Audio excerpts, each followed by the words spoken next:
হস্তক্ষেপের পর কোন গতিপথে মধ্যপ্রাচ্য সংকটে নিয়ে আলোচনার জন্য আমাদের সঙ্গে স্টুডিওতে উপস্থিত আছেন সহকর্মী সতীর্থ কর্মকার। আলোচনা করব তার সাথে। সতীর্থ, মার্কিন প্রেসিডেন্ট দাবি করেছেন যে ফোর্দো সহ মোট 3টি পরমাণু কেন্দ্র তারা পুরোপুরি ধ্বংস করতে সক্ষম হয়েছে। আন্তর্জাতিক পরমাণু সংস্থা এ বিষয়ে কি বলছে এবং ইরানেরই বা অবস্থান কি?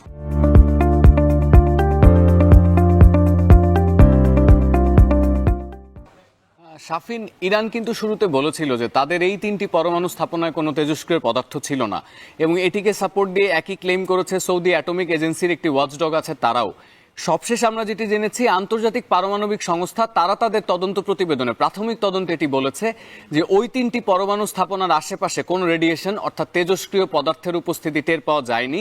সুতরাং প্রাথমিক তদন্ত অনুযায়ী মার্কিন প্রেসিডেন্ট যেটি বলছেন যে 3টি স্থাপনা পুরোপুরি ধ্বংস হয়ে গেছে বা অকার্যকর হয়ে গেছে, এই 3টি ওয়াচডগের বয়ানে আসলে সেটি প্রমাণিত হচ্ছে না। এ ধরনের কোনো আলামত সেখানে পাওয়া যায়নি।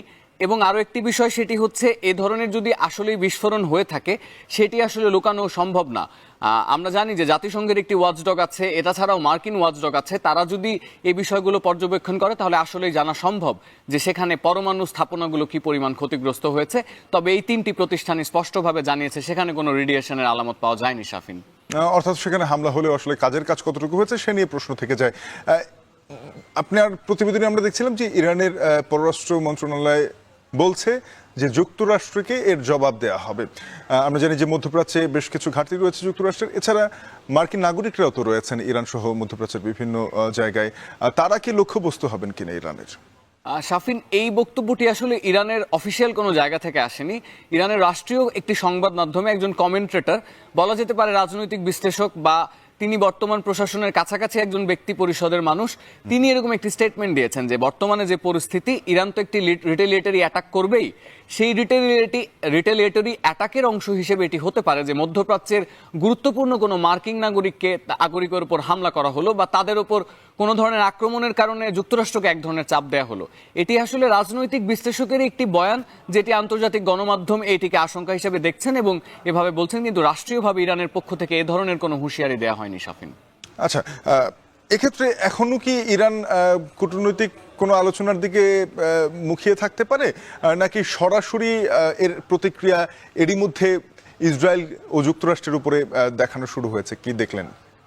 প্রথমত, ট্রাম্প তো আসলে হামলাটির পরে আবারও ইরানকে বলেছেন যে তার হামলা এখনো শেষ হয়নি, তার সন্ত্রাসবাদ বিরোধী অভিযান চলবে।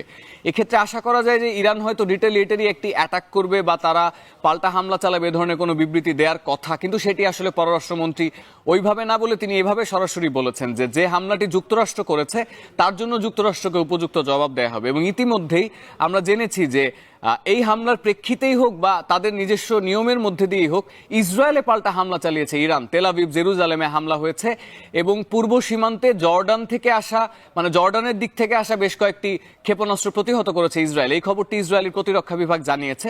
সুতরাং ধরে নেওয়া যাচ্ছে এটি আসলে ইনস্ট্যান্ট রিয়াকশন ইরানের, যে মুহূর্তে যুক্তরাষ্ট্র হামলা চালিয়েছে তার বিপরীতে ইসরায়েলি ভূখণ্ডে হামলা চালানো হলো।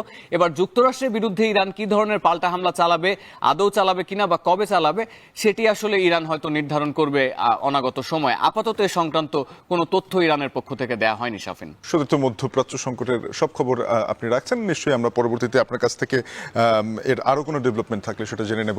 শুধু তো আপনাকে ধন্যবাদ আমাদের সঙ্গে যুক্ত থাকার জন্য। আমাদের সঙ্গে যুক্ত হয়েছিলেন সতীর্থ কর্মকার।